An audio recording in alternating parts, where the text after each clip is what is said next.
Exodus 4-6, Moses was concerned that Israel would not believe him, and God showed him miraculous signs he could show them. Moses angered the Lord by saying he couldn't do it.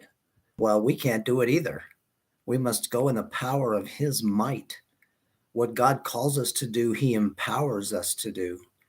God comforted him by telling him Aaron would join him. God was ready to kill Moses until Zipporah circumcised their son. God calls us by his grace, but then he holds us accountable. Moses and Aaron approached Pharaoh to let the Israelites go worship their God, but he refused and even increased labor requirements, calling them lazy. Moses complained to God. The Israelites and Moses and Aaron were discouraged.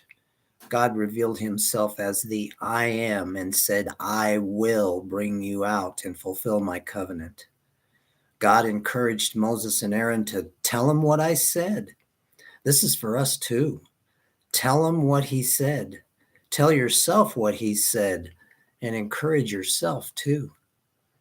Matthew 14:22-36, Jesus sent the disciples out to sea in a boat, knowing they would encounter a storm. He sends us out knowing we will encounter storms too. But Jesus comes to his disciples. He knows where they are and what they are going through. Us too. Jesus continued to show his authority by walking on water. Peter joined him, and he too walked on water until he got his eyes off Jesus and onto the waves or the circumstances around him. Peter indeed went under and cried out, Lord, save me. Have you cried out like this to Jesus? But don't forget that Peter also actually walked on water.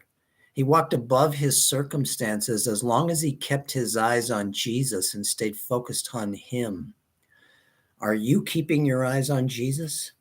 Are you staying focused on him? When Jesus got into their boat, the storm stopped. Is Jesus in your boat? Is he in your life? Is he reigning and ruling on the throne of your heart? He has all authority over all storms, including the storms in your life.